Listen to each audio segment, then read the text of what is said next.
This conference will now be recorded.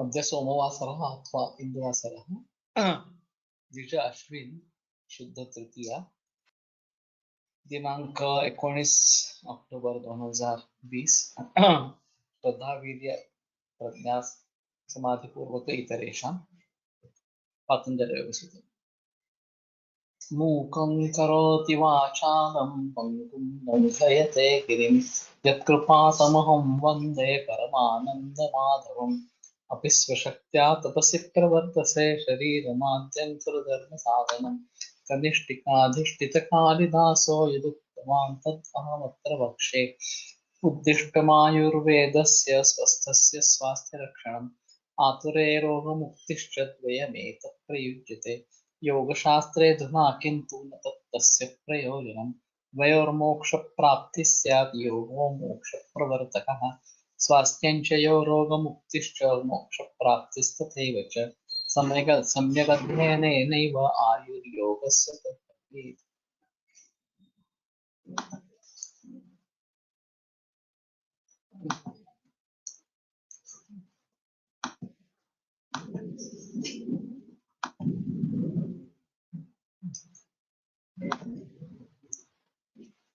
पतञ्जलयोगसूत्रं प्रथमोऽध्यायः समाधिपादः अथ योगानुशासनं योगश्चित्तवृत्तिनिरोधः तदा द्रष्टुस्वरूपेव स्थानं वृत्तिसारूप्यमितरत्र वृत्तयः पञ्चतयः क्लिष्टाः प्रमाणविपर्य विकल्पनिद्रास्मृतयः प्रत्यक्षानुमानागमाः प्रमाणानि विपर्य मिथ्याज्ञानम् अतद्रूपप्रतिष्ठम् शब्दज्ञानानुपाती वस्तुशून्यो विकल्पः अभावप्रत्यालम्बनावृत्तिर्निद्रा अनुभूतविषया सम्प्रमोषः स्मृतिः अभ्यासवैराग्याभ्यां तन्निरोधः तत्र स्थितो यत्नोऽभ्यासः स तु दीर्घकालनैरन्तर्यसत्कारासेवितो दृढभूमिः दृष्टानुश्रवितविषयवितृष्णस्य वशीकारसंज्ञावैराग्यं तत्परं पुरुषख्यातिर्गुणवैतृष्ण्यम् वितर्कविचारानन्दास्मितान् रूपानुगमात् सम्प्रज्ञातः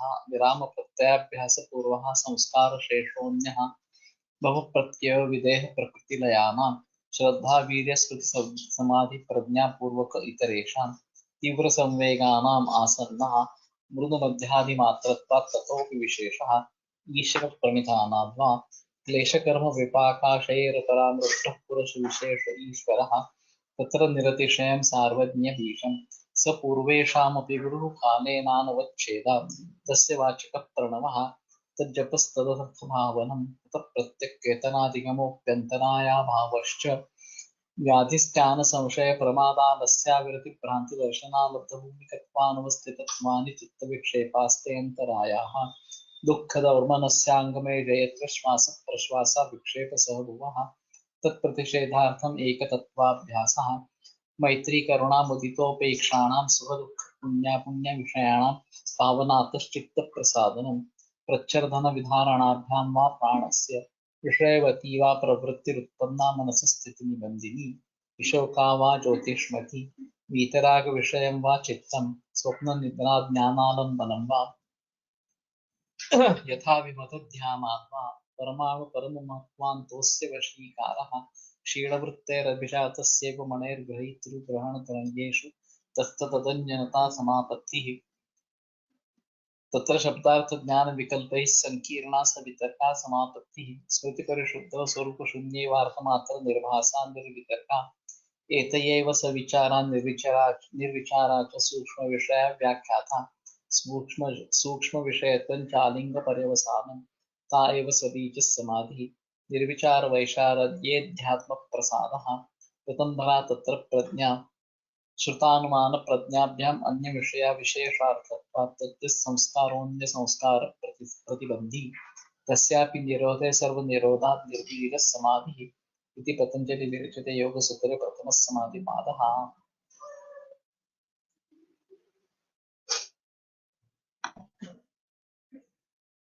श्रद्धावीर्य स्मृति समाधि प्रज्ञापूर्वक इतरेषां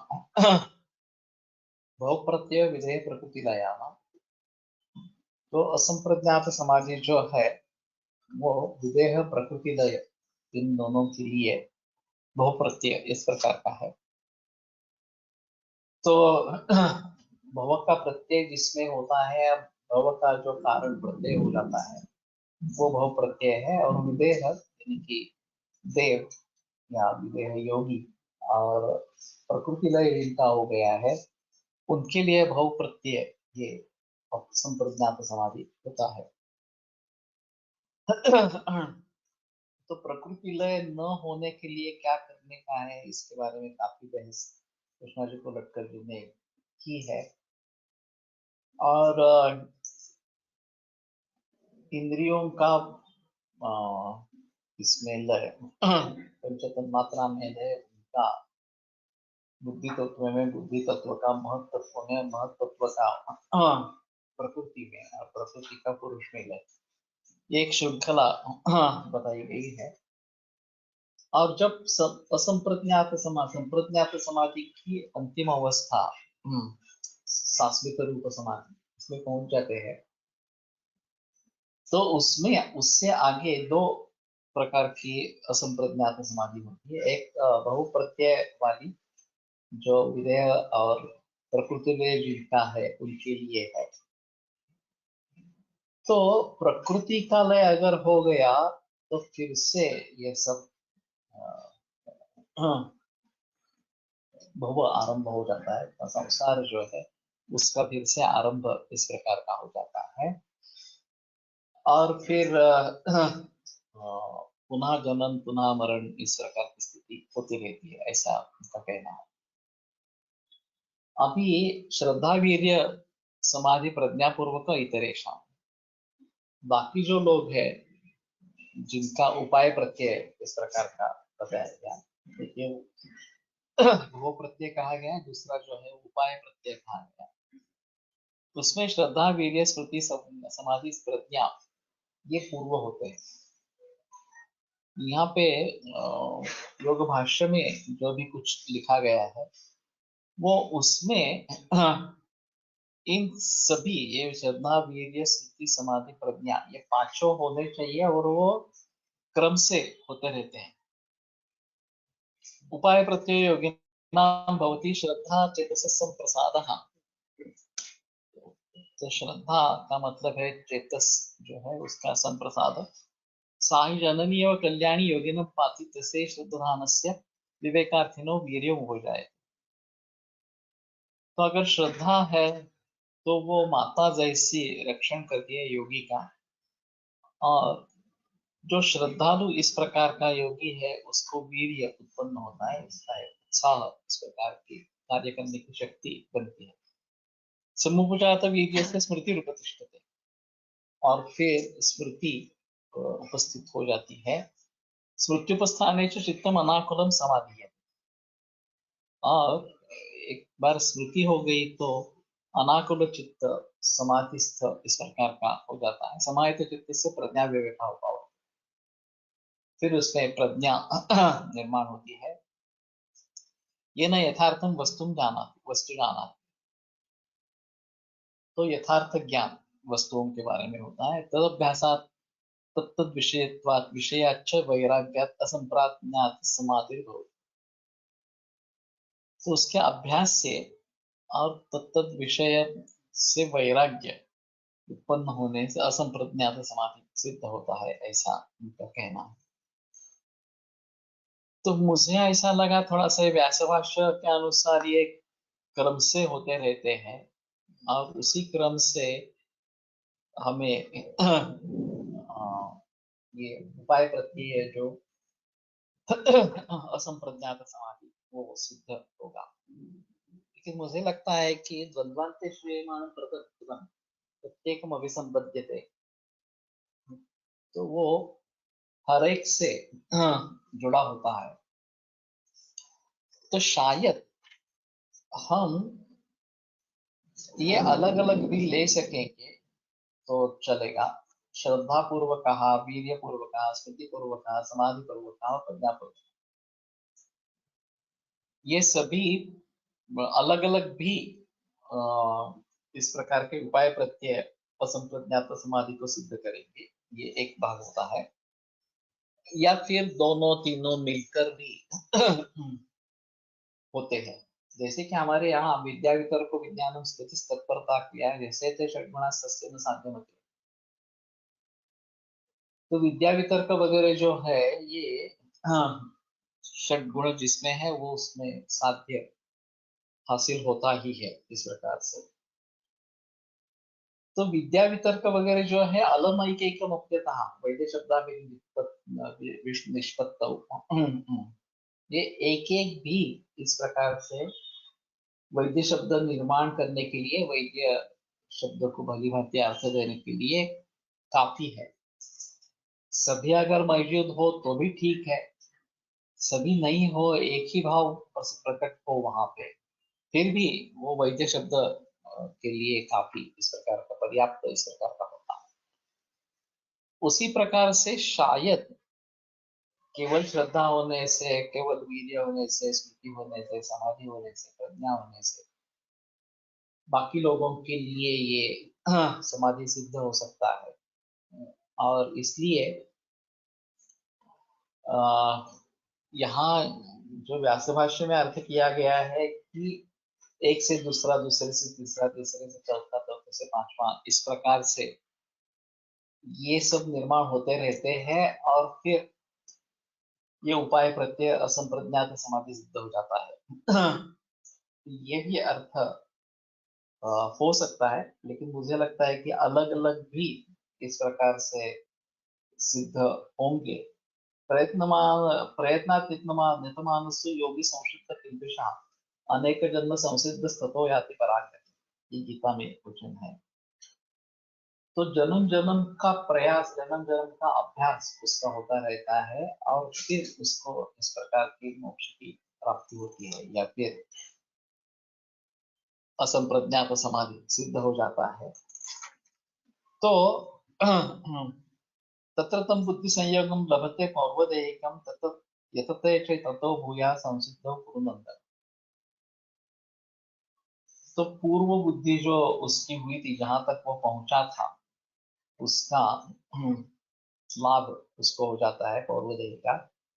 यतते च ततो भूया, और फिर उसके आगे उसका मार्गक्रमण शुरू हो जाता है। संसिद्धो, सिद्धि प्राप्त करने के लिए उसका आगे का मार्गक्रमण होता है। तो ये स्मृति इस प्रकार की बताई गई है।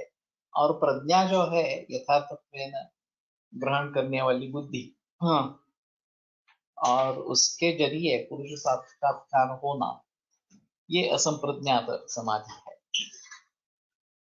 तो कुछ भी हो, क्रम से हो या अलग अलग एक एक भाव से, प्रज्ञा, श्रद्धा, वीर्य, समाधि, इन सभी से ये हो जाए तो ये उपाय प्रत्यय असंप्रज्ञात समाधि इस प्रकार का। तीव्र संवेगानाम आसन्ना, जिनका तीव्र संवेग है उनके लिए वो आसन्न है। आंतरिक इच्छा बहुत ही तीव्र है कि मुझे मुक्ति पानी ही है इस प्रकार से, बाकी मुझे कुछ दिखाई नहीं दे रहा, कुछ सूझ नहीं रहा इस प्रकार से। तो उनके लिए उपाय प्रत्यय समाधि जो ये असंप्रज्ञात समाधि जो है वो बिल्कुल आसन्न होता है, नजदीक होता है, जल्दी प्राप्त होता है। तो मैंने एक उदाहरण बताया था कि सर पानी में डुबोया और ईश्वर देखने की इच्छा थी, और वो बहुत बड़ा कासाविस हो गया कि मैं सांस कैसे लूं इस प्रकार से। फिर बाहर आने पर पूछा कि तुमने अभी क्या अपेक्षा की थी, तो बोला नहीं नहीं, मुझे सिर्फ सांस लेने की अपेक्षा थी, ईश्वर वगैरह सब छोड़ दो, मैं जिंदा कैसे रहूंगा, यही मुझे मेरे मन में सवाल था। तो गुरु ने बताया कि जब इतनी तीव्र इच्छा, जीने की जैसी इच्छा है वैसी इतनी तीव्र इच्छा परमेश्वर को देखने की होगी, तभी तो परमेश्वर परमेश्वर का दर्शन होगा। ऐसे सुलभता से परमेश्वर का दर्शन होगा ऐसी स्थिति नहीं रहेगी। ये to be a billion owner ये भी मैंने बताया था कि अगर आप चाहते हैं कि मैं बड़ा श्रीमान बनूं इस प्रकार से,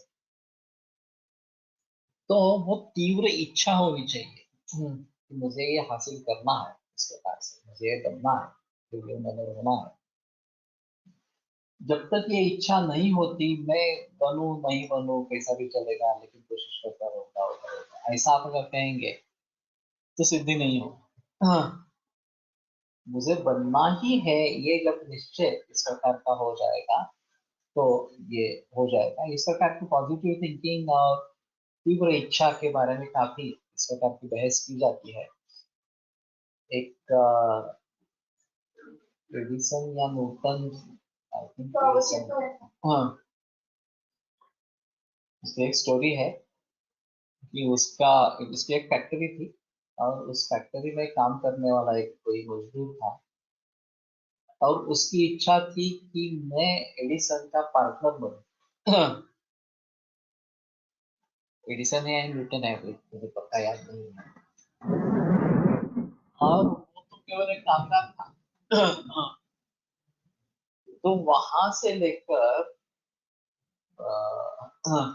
पार्टनर बनना ये काफी मुश्किल काम था, लेकिन उसकी इच्छा बड़ी तीव्र थी और वो उसके लिए कोशिश करता रहा और एक दिन सचमुच ही उसका बिजनेस पार्टनर बन गया इस प्रकार।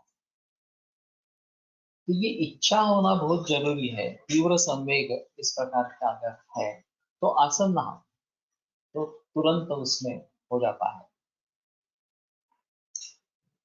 मृदु मध्यादि मात्रत्व तत्वों की विशेषण, मृदु मध्य और अधिमात्र इस प्रकार के उसमें भी विशेष होते हैं। तो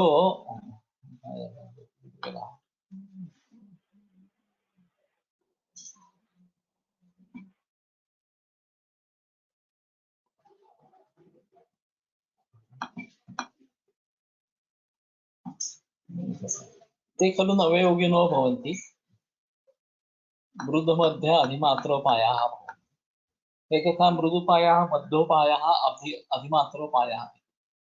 तत्र मृदुपायस्त्रिविधा मृदुसंवेगः मध्यसंवेगः तीव्रसंवेगः इति, तथा मध्योपायः तथा अधिमात्रोपायः। तत्र अधिमात्रोपायानां तीव्रसंवेगानाम् आसन्नाः समाधिलाभः समाधिबोधः।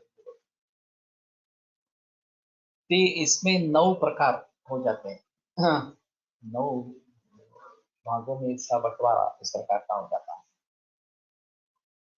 कि मृदु मध्य अधिमात्र ये तीव्र संवेग में भी 3 भेद होते हैं। वैसे मंद संवेग और मध्य संवेग इसके भी मृदु मध्य अधिमात्र ये 3 भेद होते हैं। तो कुल मिला के मध्य मृदु संवेग, मध्य संवेग और तीव्र संवेग ये 3 हो गए और उस प्रत्येक के मृदु मध्य और अधिमात्र इस प्रकार से होंगे, तो ये मिलके 9 इस प्रकार के होंगे।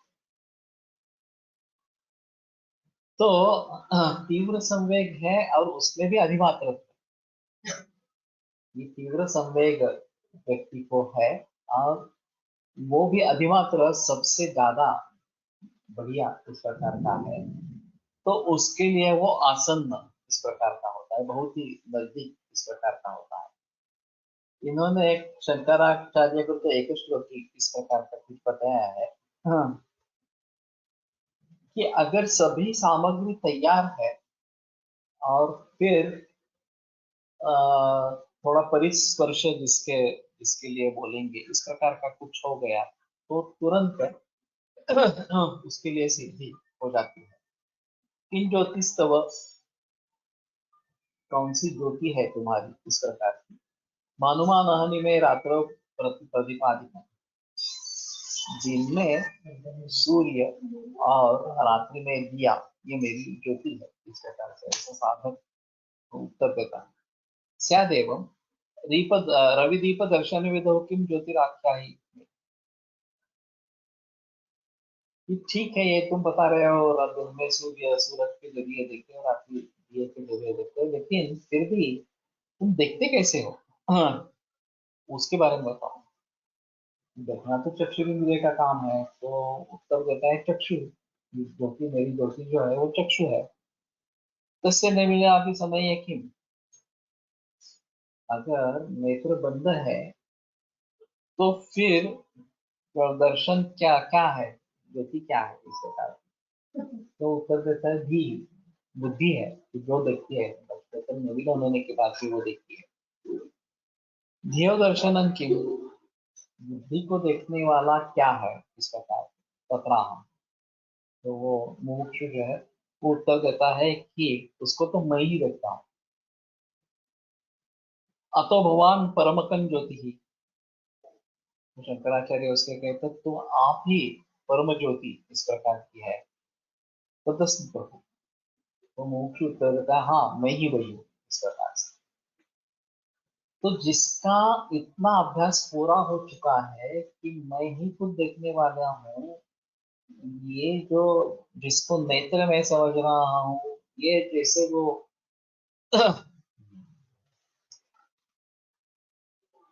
प्रलय की बात की गई थी या प्रतिप्रसव की बात की गई। प्रसव कैसे हुआ है कि प्रकृति से महत, महत से अहंकार, अहंकार से एकादश इंद्रिय और पंचतन्मात्र, और फिर पंचतन्मात्रों से पंच महाभूत, इस प्रकार का प्रसव है। तो प्रतिप्रसव भी उल्टा उल्टा उस प्रकार का होता जाएगा। हाँ, तो सामने जो दिखाई देता है वो हमारे हिसाब में पंचमहाभूत से बना जो कुछ पदार्थ है इस प्रकार का है, वो हमें दिखाई देता है। तो किसके जरिए दिखाई देता है, इंद्रिय के जरिए दिखाई देता है। चक्षु इंद्रिय यहाँ पे है। अगर चक्षु इंद्रिय निमिलित इस प्रकार का है, नेत्र निमिलित है, चक्षु इंद्रिय निमिलित है नहीं, अलग अलग है, लेकिन नेत्र निमिलित है, तो कौन देखने वाला है, तो बुद्धि देखने वाली है। और फिर उसका दर्शन किस प्रकार से होता है, तो मैं ही हूँ, बुद्धि किसको देखती है, तो मुझे ही देखती है इस प्रकार से। तो ये जो प्रसव और प्रतिप्रसव इस प्रकार की बात की गई, उसको ध्यान में रखते हुए हम ये तरीके से प्रतिप्रसव है। किन ज्योतिस्तव भानुमान हनिमे रात्रो प्रदीपादिकम्, ये इसका श्लोक है। स्यादेवं प्रविदीप दर्शन विधौ किं ज्योतिराख्याहि, चक्षुस्तस्य निमीलनादि समय किं धियो दर्शने, किं तत्राहम् अतो भवान् परमकं ज्योतिस्तदस्ति प्रभु।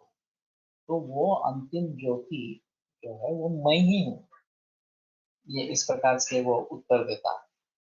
तो इसका मतलब ये रहेगा कि जिसका तीव्र संवेग है और उसमें भी अधिमात्र है, उसको झट से ये असंप्रज्ञात समाधि समाधि प्राप्त हो जाएगा।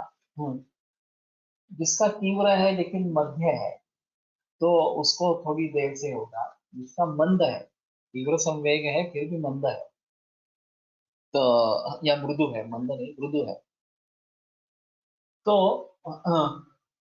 उसका तो और देरी से इस प्रकार का होगा। तो इन्होंने थोड़ा उसका एक्सप्लेनेशन किया है गोलटकर जी ने, कि मोक्ष करके कुछ है, लेकिन अभी उसके बारे में सोचने की क्या जरूरत।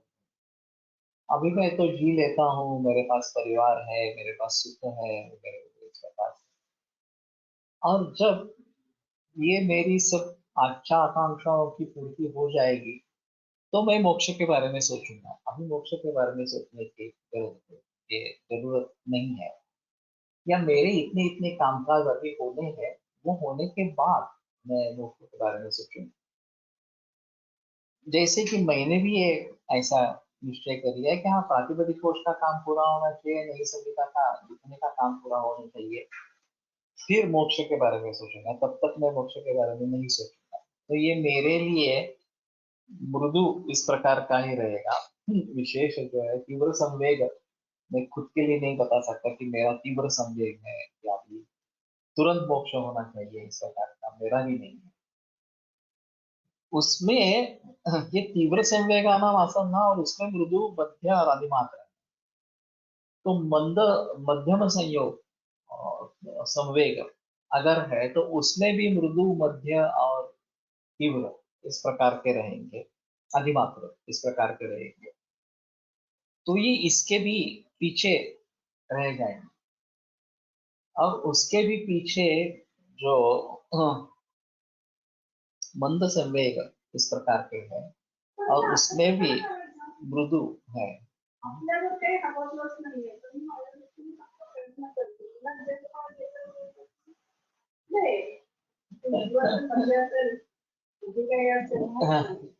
आखिर ऐसा है, ये भी एक चित्त वृत्ति है कि मुझे ये फल चाहिए, मुझे मुक्ति चाहिए, ये भी एक चित्त वृत्ति है और उससे भी मुक्ति पानी है, उसका भी निरोध करना है। लेकिन जब ये तीव्र होती है, हाँ मुझे मुक्ति पानी ही है, पानी ही है, पानी ही है, इस प्रकार से, और मैं तड़प रहा हूँ उसके लिए, हाँ उसके बिना तड़प रहा हूँ, तो शायद ये अवस्था जल्दी निकट आ जाएगी। और अधिमात्र इस प्रकार का तीव्र संवेग है, तो मुझे हाँ उसकी जल्दी इस प्रकार की प्राप्ति हो। लेकिन ये अधिमात्र या तीव्र नहीं है, मंद ही है या मृदु मध्यम है इस प्रकार का संवेग है। हाँ हो सकेगा, जब होगा तब होगा, इस प्रकार की अगर मेरी वो होती है तो वो धीरे धीरे होगा, शायद इस जन्म में भी नहीं होगा, अगले जन्म में।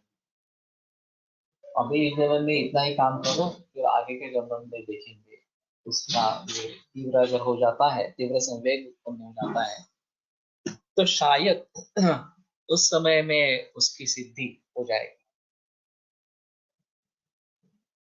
तो ये बात अहम है कि जब तक मेरी इच्छा उतनी तीव्र नहीं होती है, तब तक ये आसन्न नहीं रहता। तीव्र इच्छा होने पर ही आसन्न इस प्रकार का होगा, और फिर हम आगे उसके बारे में सोच सकेंगे।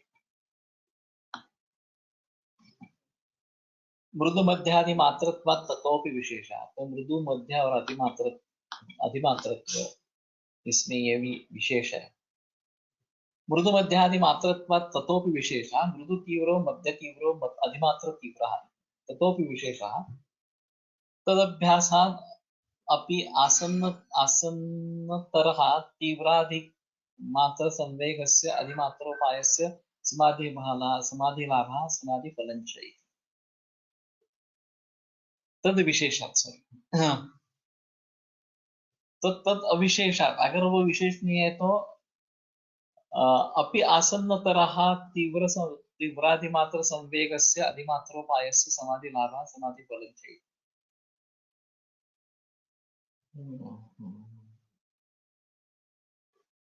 ये तद अविशेषाद है या तद विशेषाद है, थोड़ा देखना पड़ेगा। तो हिंदी में बहुत आते हैं।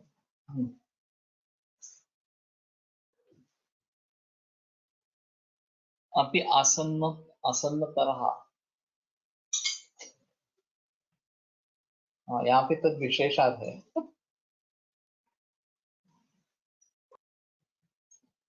तो तद विशेषाद तो नहीं, ये मिसप्रिंट लगता है मुझे। तद विशेषाद यही होना है, तद अविशेषाद तो नहीं होगा इस प्रकार से। तो हिंदी में जो पाठ है वो ज्यादा अच्छा है, ऐसा दिखाई देता है। अपि आसन्नतरः तीव्रादि मात्र संवेगस्य अधिमात्रोपायस्य समाधि लाभ। तो केवल मृदु है तो आसन्न रहेगा, मध्य है तो आसन्न तर रहेगा, और अधिमात्र है तो आसन्न तम इस प्रकार का हो जाएगा, बिल्कुल जल्दी इस प्रकार का मोक्ष भाव प्राप्त हो जाएगा। अधिमात्र से समाधि लाभ, समाधि फलन चाहिए, समाधि का लाभ होना और समाधि का जो फल है वो प्राप्त होना, यानी कि मुक्ति पाना, ये इस प्रकार का रहेगा।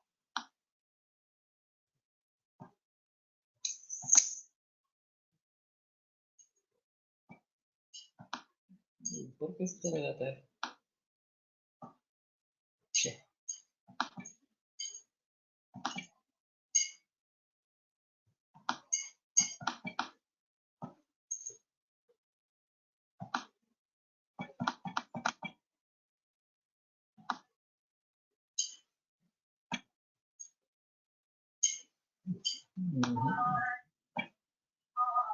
एरोफिनी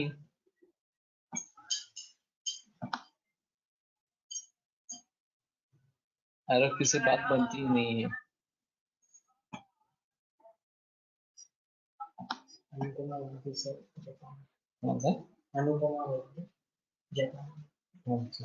नंतर बोलतो मी आता तुला सांग तिच्या वडिलांची ट्रीटमेंट चालू आहे, काहीची काहीतरी चालू आहे.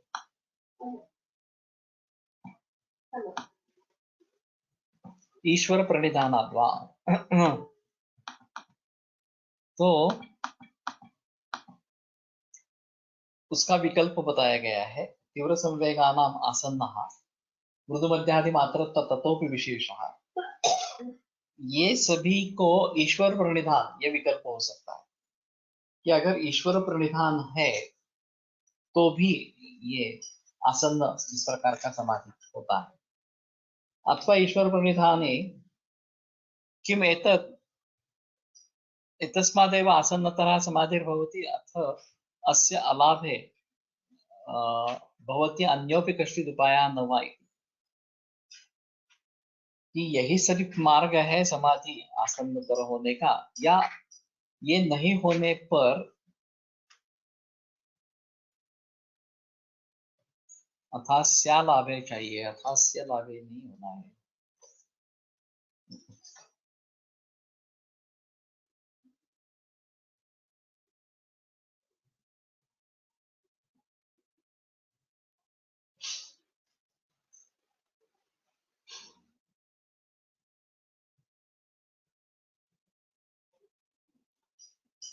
हिंदी में भी लेकिन ये ऐसा ही थोड़ा है। ठीक है। अथ अस्य लाभे भवति अन्योपि कश्चित् उपायः न वा इति। तो बेहतर ऑप्शन है अथ अस्य अलाभे। अगर ये लाभ नहीं है, आसन्नतर इस प्रकार का नहीं है, तीव्र संवेग नहीं है, तो दूसरा भी कोई उपाय है क्या? ईश्वर प्रणिधानात्। तो बताते हैं ईश्वर प्रणिधान से। प्रणिधानात् भक्ति विशेषात् अर्जितः, भक्ति विशेषात् आवर्जितः,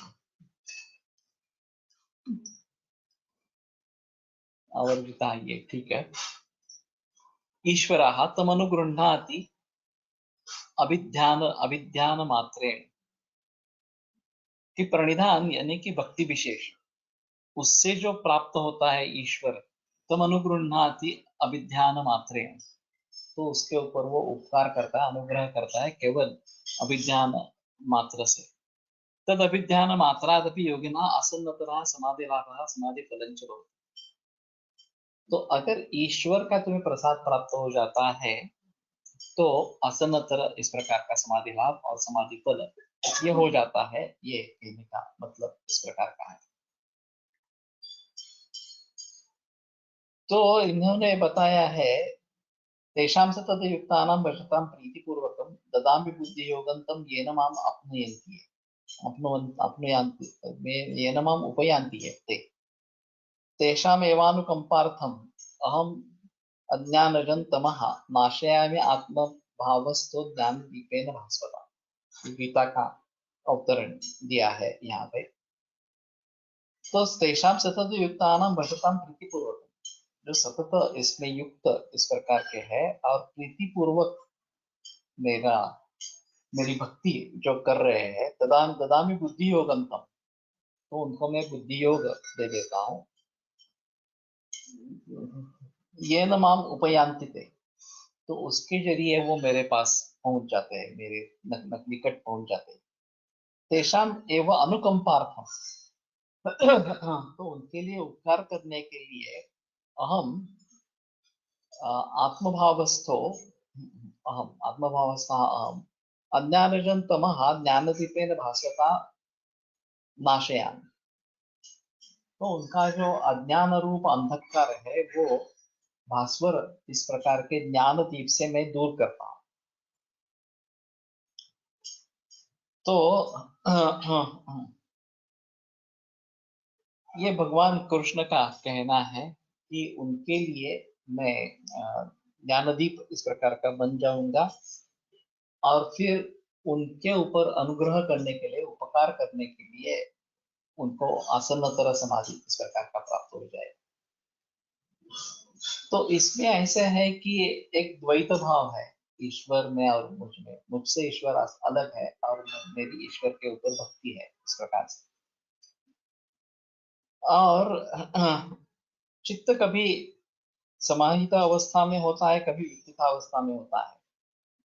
उसके जरिए ईश्वर प्रणिधान में भी दो प्रकार होते हैं। जब वो समाहित अवस्था है तथा देवा पश्यन्ति मध्या अथवा वैखरी, इसके जरिए ईश्वर प्रणवादि नाम मंत्र का जप करना ये चालू रहता है। और जब वो निरुपाधिक हो जाता है तो मैं ईश्वर हूं इस प्रकार की अनुभूति रहेगी। तो उस प्रकार ईश्वर प्रणिधान हो जाने से समाधि आसन्नतर इस प्रकार का होगा। तो ये भी एक अलग तरीका है कि केवल ज्ञान योग से प्रज्ञापूर्वक है वो, तो यथार्थ ज्ञान के जरिए समाधि की अवस्था प्राप्त हो सकती है, और नहीं तो ईश्वर प्रणिधान से भी समाधि की अवस्था प्राप्त हो सकती है, या असंप्रज्ञात जो समाधि है उसकी अवस्था प्राप्त हो सकती है। और उसमें चित्त वृत्तियों का निरोध हो गया तो तदा दर्शु स्मृति अवस्था में इस प्रकार की स्थिति हो जाए। तो मराठी गुरुजी से मैं तर्क संग्रह पदकृत्य टीका पढ़ रहा था, मैंने वो पूरी की उनके साथ बैठकर। तो उनका कहना था ये क्यों पढ़ रहे हो तर्क संग्रह।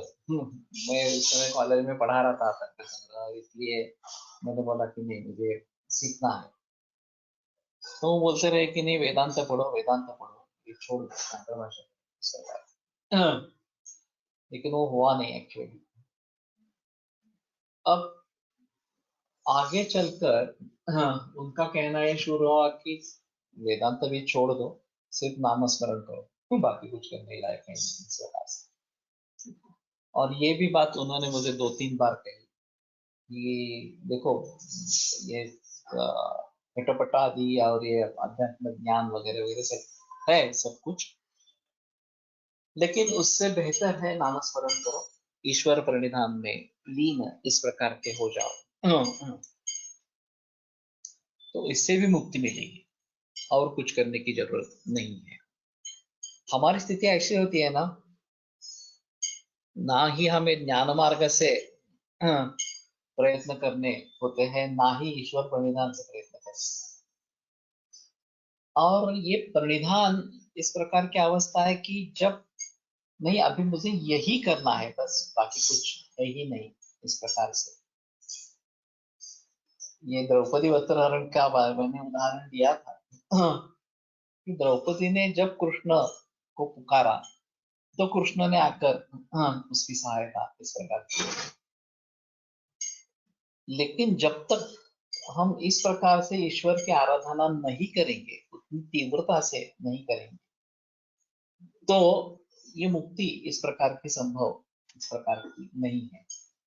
वैसे भागवत में भी एक कथा है, पकाया ने शायद हिरण्यकशिपु के बारे में ही है।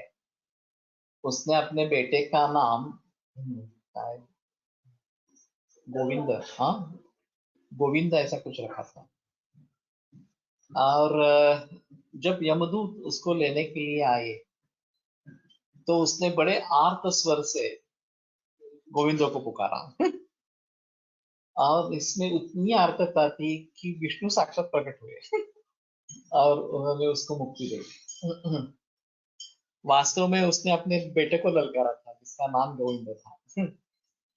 लेकिन वो अधिमात्र संवेग, ये जो अब बता रहे हैं अति तीव्र इस प्रकार का संवेग है, तो पूरे कुकर्म ही थे, दुष्कृति ही थे उसके पूरे जन्म, फिर भी केवल एक इस प्रकार की गोविंद की पुकार उसको मुक्ति की तरफ लेके चली।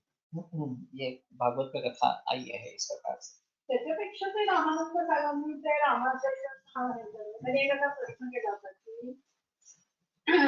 भक्त पण नाव घेतो पण नाव घेतो, पण म्हणे ते आपला आशीर्वाद त्याला का आधी देव देतो, म्हणजे उदाहरण सांगायचं की शिव्या देण्याच्या मोहाने का होईना तो माझं 100 उद्धार करण्याचे नाव घेतो, पण तो नसते नामस्मरण हे त्याच्यापेक्षा जास्त असतं. त्यामुळे म्हणे त्याला पहिल्यांदा देव दिसतो, दुसऱ्याला नाही दिसत, कारण तो वर्णामध्ये दिसतो. बड़ा अजीब है. हा म्हणजे असं काहीतरी हाँ. त्याला काय दिसतं आपल्याला. दैत्यों को भी भगवान प्रसन्न होता है और काफी उसके बारे में कथाएं हैं, और वो फिर वर देते हैं और फिर ये उन्मत्त हो जाते हैं और फिर भगवान को किसी न किसी रूप से उसका वध करना पड़ता है. तो उसको उतना जल्दी देव प्रसन्न हो जाता है जो भक्तों को नहीं होता. तो ऐसी अजीब कथा क्यों, ऐसी अजीब स्थिति क्यों? भक्तों को जो ईश्वर की प्रणिधान के लिए ही जुड़े हैं, उनको जल्दी होना चाहिए इस प्रकार का, लेकिन दैत्यों को ज्यादा जल्दी प्रसाद मिलता है. तो उनका कहना था कि ये कोसते रहते हैं और फिर कोसने के वास्ते नाम लेते रहते हैं देव का. ये जो शिशुपाल वध में हमारे लिए कौन सा सर्ग था, 11वां सर्ग था शायद, मुझे पक्का याद नहीं है, वो हमारे परीक्षा के लिए था. और काफी श्लोक इस प्रकार के हैं कि जो द्व्यर्थी है.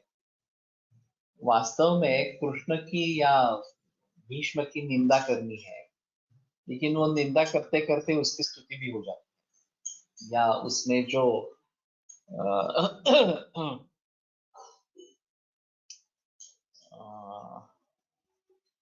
सूचित किया जाने वाला अर्थ है वो दोनों तरीके का. शठनाक लोक ललना भी रविरत रतन विररम तेन वह सिमदम इत्यवदत रणरागिणम रमणम ईर्ष्या परा.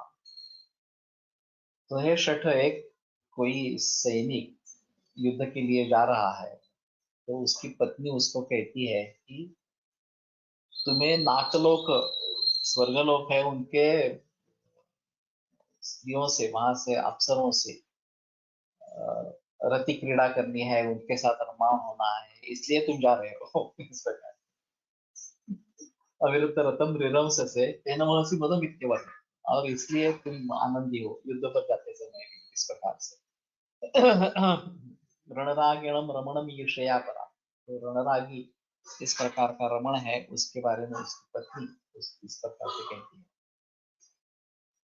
तो उसमें उसकी एक तरीके से प्रशंसा है या सैनिक की, तो वो डरता नहीं है मृत्यु से. और हाँ ठीक है, जितवा वो मोक्ष से में हतो व प्राप्त स्वर्ग, अगर मृत्यु हो गई तो स्वर्ग लोक को प्राप्त हो जाएगा, अप्सराओं से मिलेगा. और नहीं है तो जीत गया तो जितवा वो मोक्ष से नहीं, तुम सब ये जो पृथ्वी है उसका उपभोग इस प्रकार का लेना. लेकिन इसमें ये सूचित होता है कि शिशुपाल का वो सैनिक है और वो मरने वाला है. इस प्रकार से उसको स्वर्ग गति प्राप्त होने वाली है, तो वो मरने वाला है, ये भी सूचित है. तो ये शुभ सूचक है या अशुभ सूचक है, इसके बारे में काफी बहस वहां पे की गई है. वैसे ही और एक श्लोक ऐसा ही है, परिचय गता स्फुटम वगैरह वगैरह, व्रजत कृतात वचसी इति परिचय गतार्थम अस्फुट वचन. कोई छोटा बच्चा अपने पिता को कह रहा है कहाँ जा रहे हो, और इस प्रकार से पूछना यह अशुभ माना जाता है. कोई व्यक्ति बाहर जा रही है तो कहाँ जा रहे हो, इस प्रकार से उसको पूछना अशुभ माना जाता है. और उसका उच्चारण अस्पष्ट है क्योंकि वो बिल्कुल छोटा है. तो इसमें भी ऐसा सेंस है कि हाँ ये सूचित कर रहा है कि नहीं अशुभ होने वाला है. इस प्रकार से वास्तव में जब युद्ध हुआ तो युद्ध हुआ ही नहीं. वास्तव में श्री कृष्ण ने सुदर्शन चक्र छोड़ा और उसका शरीर छेद कर दिया शिशुपाल को, तो इतना ही है. उसके पहले भीष्म ने आह्वान दिया उसको, शिशुपाल को, कि तुम कृष्ण की निंदा कर रहे हो, तो अगर तुम में हिम्मत है तो मेरे साथ युद्ध करो. इस प्रकार से. और फिर शिशुपाल वाले राजे, शिशुपाल के पक्ष के वाले राजे और उसके विपरीत ये सब इनमें काफी वागयुद्ध हुआ इस प्रकार से। और फिर कृष्ण ने बता दिया आपके 100 अपराध पूरे हो गए, तो अभी मैं आपका वध करता हूँ करके उसने सुदर्शन चक्र छोड़ा और तुरंत वध हो गया। इतना ही है, कथा जो है वास्तव में इतनी ही है। लेकिन ये छोड़ दो। कहने का तात्पर्य अर्थ ये है कि उसने ये काव्य लिखते हुए इस प्रकार का करने का प्रयास किया है। तो वैसे ही अगर हमारा ईश्वर प्रणिधान सही है, हम सचमुच ही उसमें जुड़ गए हैं, तो उसके जरिए भी आसन्न समाधि इस प्रकार का रहेगा, तुरंत मुक्ति हो सकती है। केवल ज्ञान मार्ग से जाना ही आवश्यक है ऐसा भी नहीं है। ज्ञान मार्ग के बगैर ईश्वर प्रणिधान भक्ति मार्ग से भी ये हासिल कर सकते हैं। तो फिर आगे ईश्वर के बारे में काफी बहस किया गया है कि ईश्वर क्या है इस प्रकार से। तो इसके जरिए इसमें आसन्न तरह और इसमें आसन्न तमः, हिंदी और ये किताब में काफी अंतर इस प्रकार का है। आसन्न तम ज्यादा बेहतर इस प्रकार का रहेगा। तो गीता में बहुत सारे मार्ग बताए गए हैं इस तरीके से, और अपने अपने तरीके से वो सभी सही।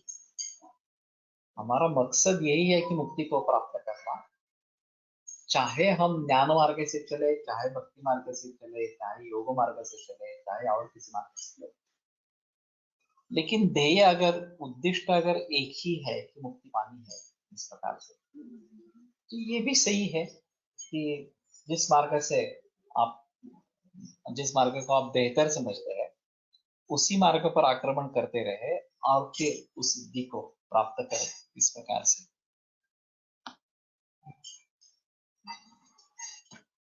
क्लेश कर्म विपाकाशये रपरामृष्ट पुरुष विशेष ईश्वर। तो आखिर ये ईश्वर क्या है? तो पुरुष विशेष, ये पुरुष विशेष इस प्रकार का है। तो है वास्तव में पुरुष ही, लेकिन सामान्य पुरुष नहीं है, पुरुष विशेष इस प्रकार का। तो इसके बारे में काफी बड़ी टीका लिखी है। अतः प्रधान पुरुष व्यतिरिक्त कोयम ईश्वरो नाम। अभी तक तो सब जब चल रहा था वो प्रधान और पुरुष की बात चल रही थी।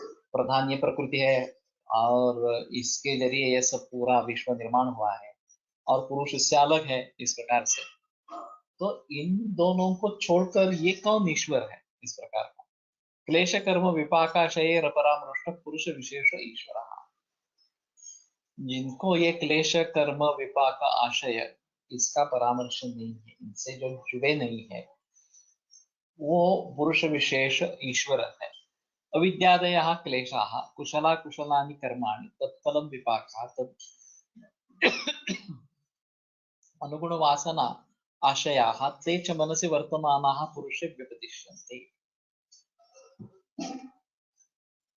तो अविद्यादि क्लेश, अविद्या उसके कारण ही ये सब मुझे ब्रह्म पर विश्व की प्रचीति होती है या क्रांति होती है वास्तव में। विश्व तो है ही नहीं वास्तव में, क्योंकि अविद्या के जरिए या माया जो है उसके जरिए मुझे इसका आभास इस प्रकार का होता है। मुझे एक बड़ा अजीब लगा कि चांगदेव पासठ की मैं सुन रहा था नागेश्वर, और चांगदेव को उपदेश करते समय ज्ञानेश्वर ने सीधा विषय को ही हाथ डाला। ये जो विश्व हम देख रहे हैं वो बाकी और कुछ नहीं है, ब्रह्म ही है जो विश्व के रूप में परिणत होकर हमारे सामने आ रहा है इस प्रकार से। उनने वो अविद्या वगैरह की बात नहीं करती। उनका कहना इतना ही है कि वास्तव में ब्रह्म ही है, हमें प्रतीत होता है कि ये विश्व है इस प्रकार से, लेकिन वास्तव में वो ब्रह्म ही है इस प्रकार का उनका कहना है। तो वो सीढ़ी भी बार बार सुननी चाहिए। वो भी काफी डिफिकल्ट है समझने की, लेकिन बार बार अगर सुनते रहेंगे तो ज्ञानेश्वर जी का जो कहना है वो बिल्कुल ध्यान में इस प्रकार का आएगा। और वैसे भी कहा जाता है कि अमृतानुभव ये जो ज्ञानेश्वर का ग्रंथ है वो अद्भुत है इस दृष्टि से। मैंने तो पढ़ा नहीं है, देखा भी नहीं है, लेकिन लोगों का कहना है, जिनका इसका अध्ययन है, अभ्यास है, कि ये बहुत ही श्रेष्ठ इस प्रकार का ग्रंथ है। और ज्ञानेश्वर कहा करते थे एक तरी वो भी अनुभव कि उनकी कम से कम एक ओवी का अनुभव ले लो, उनके ओवी का इस प्रकार। वैसे मैं भी कहता हूँ कम से कम एक सूत्र का अनुभव लो आयुर्वेद में। इतने सारे सूत्र है, इतने सारे स्थान है, उसमें अध्याय है, उसमें एक सूत्र है, कम से कम एक सूत्र का तो अध्ययन करो, उसका अनुभव ले लो। अध्ययन करो यानी कि अनुभव ले लो, तो भी हमारा जीवन सफल हो जाएगा इस प्रकार। सभी करेंगे तो क्या कुछ और ही इस प्रकार का हो जाएगा। तो जिसने एक भी पंक्ति पढ़ी नहीं है, उसका अनुभव नहीं लिया है, उसके बारे में सोचा नहीं है, वो भी आयुर्वेद में बुजुर्ग माने जाते हैं, वो भी हम आयुर्वेद समझते हैं इस प्रकार से समझते हैं, तो ये कठिन बात है। अभी की स्थिति में जो हो रहा है ये कठिन इस प्रकार की बात है। तर मग आयुर्वेद करायचं का परमार्थ करायचा? दोन्ही करायचं, आयुर्वेदामध्ये पण परमार्थ आहेच ना। अभी जैसे ईश्वर प्रणिधानात् वा ऐसे यहाँ पे बताया गया, उस प्रकार चरक संहिता अध्ययनात् वा ये भी हो सकता है, या चरक संहिता का अनुभव लेने से भी हो सकता है। पुरुष सूक्त में जो ब्रह्म का जो वर्णन है, उसमें भी विश्व के स्वरूप में ही ब्रह्म का अस्तित्व वर्णित है। तो विराट अजायत वगैरह वगैरह इसका काय बरं, चक्षु सूर्यो जायत वगैरह इस प्रकार का ये जो पूरा विश्व है वो उसके विभिन्न भागों से उत्पन्न हुआ है, विराट पुरुष की कल्पना की है। और गंगाधर की जो टीका है सूत्र स्थान में, वो काफी डिफिकल्ट है, और उसमें इस प्रकार के विराट पुरुष का विशेषता सामान्य विषय सिद्धांत पर जो टीका है गंगाधर, उसमें वो जिक्र किया है। हमारा ये बड़ा अजीब अनुभव रहा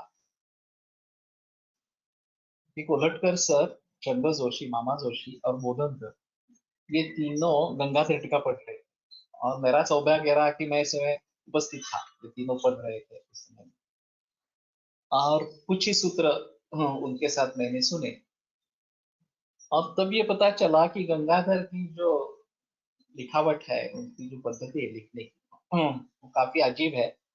कर्ता कर्म क्रियापद, अब जब हम संस्कृत समझने की कोशिश करते हैं तो सबसे अहम क्या है, एकतिंग वाक्य, क्रियापद ढूंढना है। फिर क्रियापद से कर्ता क्या है, उसका कर्म क्या है, उसके विशेषण क्या है, इसके विशेषण क्या है वगैरह, ये सब अगर हो जाए तो हमें वाक्य का अर्थ समझ में आएगा। वहां गंगाधर टीका पढ़ते हुए ये तीन बुजुर्ग थे, मैं तो बिल्कुल छोटा था उनके सभी के सामने, ये सब बुजुर्ग थे, फिर भी एक एक पंक्ति का अर्थ करना इतना मुश्किल हो गया था। अभी बाणभट्ट की कादंबरी है, वो एक ही वाक्य करीबन 50 या पंक्तियां तक चलता रहता है, और फिर उसमें ही वो क्रियापद ढूंढना और बाकी सब ढूंढना, ये करने के बाद उसका अर्थ होता है। लेकिन उसका उसके ऊपर टीका ये है, वो बताते हैं, अनुवाद उसके हुए हैं बाणभट्ट के काम, ये उसकी एक अलग शैली है। तो दशकुमार चरित हमारे लिए था बाणभट्ट इसमें से, और ऐसी बहुत दीर्घ पंक्तियां उसमें होती थी और फिर उसका अर्थ करना, लेकिन गंगाधर टीका में नहीं हुआ। और मैंने अशोक परांजपे से सुना कि वो गंगाधर टीका पढ़ता है रेगुलर, तो मैंने कहा तुम्हें कैसे सीख लिया, कैसे पढ़ना सीख लिया, तो मैं बोला नहीं नहीं, मैं चिकित्सा स्थान से आरंभ किया हमने पढ़ना, सूत्र स्थान को देखा ही नहीं। तो मैंने भी चिकित्सा स्थान से आगे पढ़ा है, बीच में हम शायद सिद्धि स्थान से, कल्प स्थान से गंगाधर टीका भी पढ़ना आरंभ कर दिया, क्योंकि वो दोनों टीकाओं की किताब उपलब्ध होगी। लेकिन वहां पे उसकी टीका बिल्कुल सिंपल है कि इसमें दिक्कत नहीं है। सूत्र स्थान में जो टीका है वो दिक्कत वाली टीका है और फिर ये काफी मुश्किल इस प्रकार का हो जाता है। ठीक है, तो ये टीका भी पढ़ेंगे पुरुष विशेष ईश्वर के बारे में जो है। तो ये पतंजलि का कहना है कि ईश्वर क्या है। हर एक ने ईश्वर को अलग अलग रूप से देखा होगा, तो पतंजलि उसको किस प्रकार से समझते हैं ये एक अनूठा अनुभव है। यहीं पे रुकते हैं और बुधवार को फिर से आगे चलेंगे। योगेन चित्तस्य पदेन वाचां मलं शरीरस्य च वैद्यकेन योपाकरोत्तं प्रवरं मुनीनां पतञ्जलिं प्राञ्जलिरानतोऽस्मि। विरम्यते व्याख्यानव्यापारात् बुधवासरे पुनरपि मिलिष्यामः।